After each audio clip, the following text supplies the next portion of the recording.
kami awali dari Banten. Polisi mengungkap tersangka pembunuhan anak politisi PKS di Cilegon, Banten, saudara. Selain menunjukkan sosok pelaku, polisi juga menjelaskan penyidikan yang mengarah pada tersangka.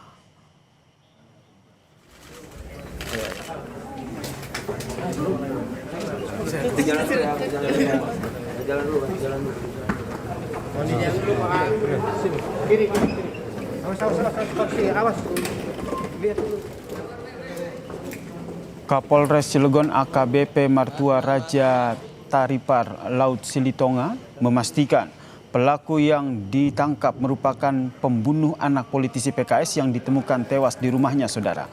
Selain pengakuan pelaku, polisi juga telah mengantongi bukti elektronik baik dari bukti percakapan melalui pesan elektronik maupun CCTV yang didapatkan dari tetangga korban. Pelaku merupakan karyawan swasta dan nekat melakukan pencurian di rumah mewah tersebut karena terlilit hutang ratusan juta rupiah setelah kalah bermain kripto.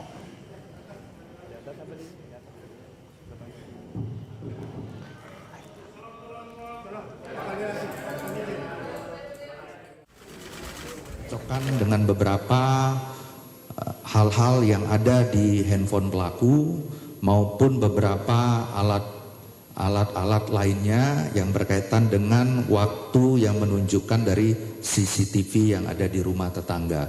Jadi kami menentukan bahwa pelaku untuk menjadi tersangka melalui gelar penetapan tersangka sudah melalui proses scientific crime investigation. Hasil penyidikan, saudara, polisi menyita sejumlah barang bukti yang digunakan saat melakukan pencurian. Salah satunya adalah 2 bilah pisau. Oleh polisi, 2 bilah pisau tersebut langsung dilakukan pemeriksaan oleh Puslap 4 Mabes Polri. Hasilnya ditemukan bercak darah dan terdapat DNA korban, yaitu anak politisi PKS. Selain itu, saudara, polisi menyita sebuah sepeda motor, perhiasan hasil kejahatannya.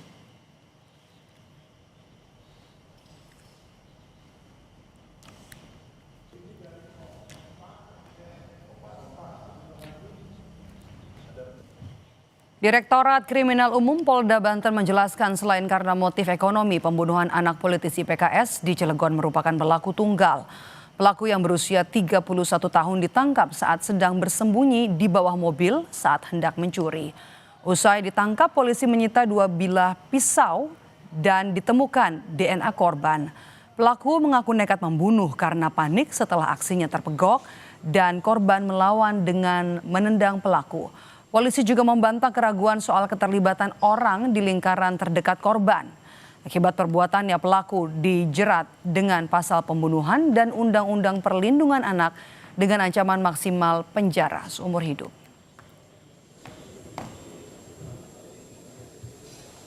Karena himpitan ekonomi inilah mendorong yang bersangkutan untuk melakukan tindak pidana ini. Ya, saya ulangi, pelaku tunggal, kemudian melakukan pencurian di rumah yang dijadikan sasaran itu secara acak. Yang mungkin selama ini asumsinya ini karena dendam keluarga, ada keterlibatan orang dalam keluarga atau karyawan, itu patah semua. Bahwa ini tindak pidana adalah murni tindak pidana pembunuhan yang didahului dengan tindak pidana pencurian dengan pemberatan. Jadi pelaku ini adalah pelaku tunggal, yang dijadikan sasaran itu secara acak. Ini adalah kursi roda yang digunakan pelaku pada saat untuk membantu mengangkat berangkas, di mana pelaku adalah sendirian. Polisi mengungkap pembunuh anak politisi PKS di Cilegon hanya beraksi seorang diri atau pelaku tunggal. Tertangkapnya pelaku dan bukti yang ditemukan di tas pelaku meyakinkan kepolisian bahwa pembunuhan tidak terkait dengan orang dekat korban. Salah satu bukti yang menguatkan yakni pisau yang disita dari pelaku ditemukan bercak darah yang cocok dengan DNA korban. Profil DNA yang ada pada bercak darah pada pisau cocok dengan profil DNA pada anak A umur 9 tahun. Jadi darah yang diperiksa itu dengan saudara si anak ini mempunyai kesamaan. Sebelumnya pelaku ditangkap saat melakukan pencurian. Polisi menyatakan pelaku mengakui telah membunuh anak politisi PKS di Cilegon. Namun, psikolog forensik Reza Indragiri meragukan bahwa pelaku pencurian yang ditangkap merupakan orang yang sama dengan pelaku pembunuhan di Cilegon. Saya khawatir keluarnya pengakuan bahwa saya pelaku pembunuhan itu adalah keluar dari mulut si pelaku pencurian karena dia berada di bawah shock dalam sebuah interogasi yang sangat-sangat menekan dirinya. Si pelaku pencurian ini punya sidik jari, punya rambut, punya DNA. Silakan dicek di lokasi pembunuhan sebelumnya. Ada tidak jejak-jejak identitas si pelaku itu? Pembunuhan terhadap anak 9 tahun di Cilegon diketahui ayah korban yang merupakan politisi PKS pada 16 Desember 2025. Pengungkapan pelaku sempat terkendala CCTV rumah yang tidak aktif. Pelaku kemudian ditangkap pada 2 Januari saat melakukan pencurian. Tim Liputan, Kompas TV.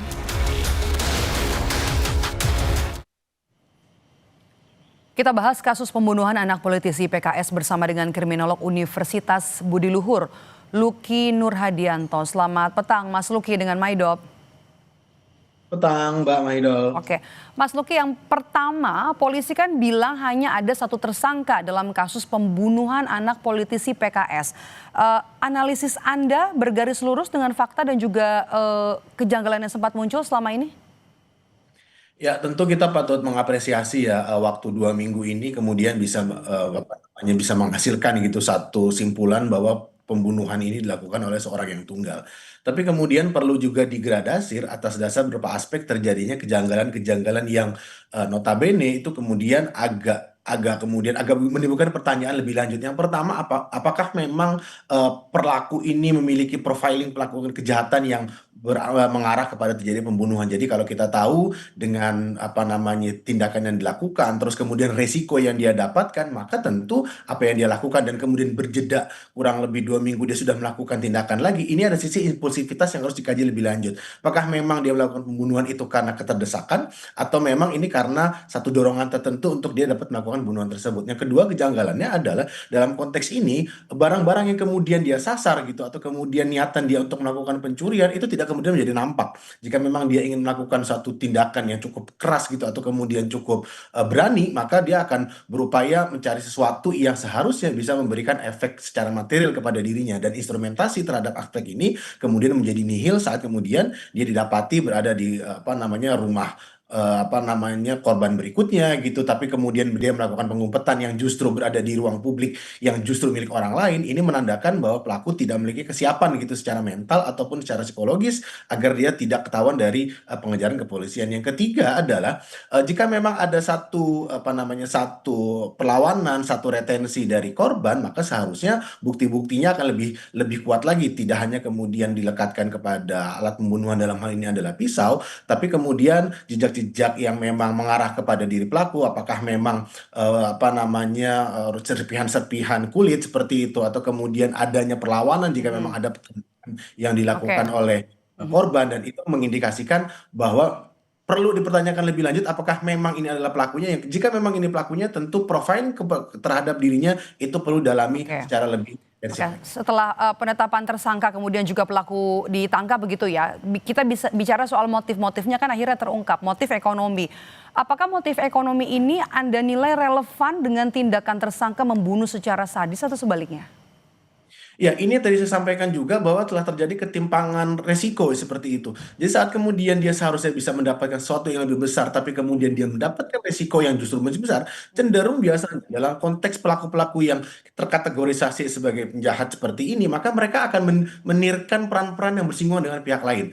Jadi saat kemudian dia menyerang suatu target atau kemudian menyerang suatu rumah, maka mereka sudah surveillance, mengkalkulasikan resiko dan sejauh mana saat mereka berhasil, barang yang mereka dapatkan itu bisa menyenangi atau membutuhkan kehidupannya. Yang kedua adalah dalam konteks ini pula bisa kita lihat apa yang dia dapatkan itu hampir tidak ada seperti itu ya.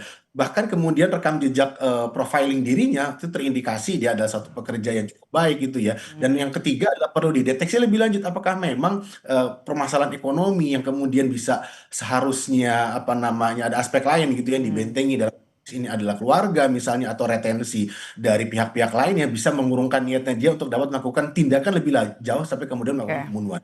Mhm. Dan kemudian yang keempat dalam konteks crime scene yang bersifat zonal seperti ini agak sedikit tertutup gitu dan mengindikasikan memang telah terjadinya satu hal yang cukup dipersiapkan secara matang oleh pelaku tersebut dan seharusnya mengindikasikan ini dilakukan oleh tindakan Oke. jika memang pencurian dilakukan secara lebih profesional. Oke, itu tadi dari motif. Kemudian juga kita pindah ke soal CCTV. Tadi kan polisi pada saat konvers bilang kalau CCTV ini kan rusak, tidak ada di rumah gitu, tidak ada di TKP, didapat dari tetangga. CCTV yang mati di TKP menurut Anda sebuah kejanggalan yang sudah dibuktikan polisi? Nah, inilah yang menurut saya dalam konteks kalau kita mengkorelasikan dengan atribusi dari pelaku, maka seharusnya dia tidak mengetahui keberadaan CCTV tersebut jika memang ini adalah tindakan yang bersifat reaktif atau kemudian impulsif. Jadi CCTV itu dia tidak tahu jika memang mati dan kemudian seharusnya tercapture di sana. Yang kedua adalah dengan matinya CCTV ini seharusnya dengan properti yang sedemikian besar ini sudah bisa menjadi sinyalemen bahwa telah terjadi ketidakamanan atau kemudian insekuritas dari orang yang memiliki rumah atau kemudian keluarga dari korban. Yang ketiga yang bisa mengindikasikan sejauh mana kemudian aktivitas yang berada di rumah itu cenderung sepi terus kemudian meninggalkan anaknya seorang diri atau kemudian ada orang lain tapi kemudian tidak berada di aktivitas yang cukup dekat sehingga terkesan gitu ya bahwa memang telah terjadi satu pembiaran gitu bahwa korban itu kemudian dibiarkan sendirian terus kemudian CCTV juga kemudian dalam kondisi mati. Yang keempat adalah tentu dalam konteks ini yang perlu kemudian dirangkai tidak hanya kemudian keberadaan CCTV tapi sejauh mana rekam jejak digital pelaku gitu yang bisa mengindikasikan bahwa dirinya melakukan tersebut. Yang kedua adalah sejauh mana pula keberadaan surveillance itu justru di satu sisi bisa kemudian menimbulkan efek pelaku untuk bisa melakukan tindakan lebih brutal lagi atau di sisi lain dia seharusnya memang tahu tapi kemudian mengabaikan keberadaan CCTV tersebut. Yang seharusnya saat kemudian dia tahu itu memberikan rasa efek untuk kemudian mengurungkan niatnya untuk bisa melakukan pencurian apalagi melakukan pembunuhan. Oke. Ini kan TKP kan cukup besar begitu ya. Rumah ini kalau kita lihat kan memang juga cukup besar dari luar begitu. Apakah pelaku ini sebelumnya memang sudah mapping atau yang analisa Anda sudah tahu lokasi kan memang tujuannya adalah untuk pencurian akhirnya kemudian ada tindakan pidana lain dalam kasus ini. Termasuk juga untuk penemuan DNA yang disebut polisi. Ya, biasanya dalam konteks pencurian mereka akan melakukan satu yang pertama biasanya adalah melakukan identifikasi atau pemetaan. Pemetaan mulai dari sasarannya, terus kemudian aktivitas dari korban, terus keberadaan CCTV, bahkan kemudian perlengkapan yang digunakan. Yang kedua adalah mereka akan memetakan resources. Jadi sejauh mana ancaman-ancaman yang bisa menimbulkan efek jera atau kemudian menggentarkan niatnya dia untuk dapat melakukan tindakan pencurian tersebut. Yang ketiga adalah biasanya dalam konteks ini tindakan melakukan pembunuhan dalam konteks pencurian itu adalah opsi paling terakhir. Saat kemudian dia bisa melarikan diri, itu adalah opsi yang seharusnya dia ambil alih-alih dia melakukan pembunuhan yang seharusnya bisa lebih memberatkan dia nanti saat kemudian mereka ditangkap oleh pihak kepolisian. Yang kemudian bisa dipahami adalah maka saat ini dilakukan oleh stranger atau kita kenal sebagai stranger homicide orang asing yang seharusnya hanya 5% dari total tindakan kejahatan atau kemudian pembunuhan dilakukan oleh orang asing, ini mengindikasikan pertama apakah memang secara moral, kejiwaan atau bahkan tekanan sosial burnout dia mengalami sesuatu, atau yang kedua dia tidak bisa mengendalikan kontrol dirinya dan kemudian dia melakukan pencurian itu kemudian ketahuan terus sampai tidak bisa mendapatkan apa-apa bahkan 2 minggu lagi dia melakukan tindakan tersebut. Makanya harus didalami lebih lanjut sejauh mana dia bisa mengontrol dirinya dan kemudian menjadikan tindakan pencurian itu relapse lagi bahkan dalam rentang yang cukup pendek tersebut. Kurang lebih demikian, Mbak. Oke, Mas Luki, salah satu bukti yang tadi ada dalam konferensi pers dari polisi adalah pisau begitu ya yang memang sudah diakui oleh pelaku, oleh tersangka. Apakah kemudian ini lantas mematahkan ada keterlibatan orang lain dalam kasus ini? Ya tentu jika memang alat buktinya saat ini CCTV terus kemudian pisau, maka pelaku tidak memiliki kemampuan lagi untuk bisa mengelak gitu ya dari apa yang kemudian mengarah kepada dirinya. Tapi yang perlu kita pertimbangkan berikutnya adalah keberadaan saksi. Itu yang pertama, sejauh mana kemudian apakah memang ini bersifat tunggal atau ada pihak-pihak yang justru berupaya mengaburkan atau kemudian mengabaikan tindakan keamanan kepada diri korban atau bahkan properti keluarga korban. Yang kedua yang bisa terindikasi adalah sejauh mana tuntutan-tuntutan atau tuduhan-tuduhan bahwa yang bersangkutan itu mengalami lilitan ekonomi yang cukup berat, itu bisa mengguidance dirinya untuk dapat melakukan pencurian, bahkan melakukan tindakan pembunuhan meskipun itu diketahui oleh anak kecil. Yang ketiga yang bisa kita kategorisasi berikutnya adalah sejauh mana inner circle dari pelaku tersebut, baik dalam konteks keluarga atau kemudian lingkungan terdekat, itu bisa mempengaruhi tindakan tersebut atau bahkan memberikan efek untuk tidak melakukan tindakan. Jadi 3 aspek inilah yang seharusnya bisa mengindikasikan motivasi terutama, terus kemudian niatan dia, dan apakah memang niatan dia ini adalah tindakan yang bersifat impulsif, memang sudah direncanakan lebih lanjut. Baik, terima kasih sudah memberikan pandangan dan juga bergabung bersama kami di Kompas Petang. Kriminolog dari Universitas Budi Luhur, Mas Lucky Nurhadianto. Sehat selalu, Mas Lucky. Sama-sama. Usai jeda di Kompas Petang, saudara, kami hadirkan informasi puluhan rumah di Desa Tabiang, Banda Gadang, Kota Padang, Sumatera Barat terancam ambruk akibat diterjang arus sungai pasca banjir bandang.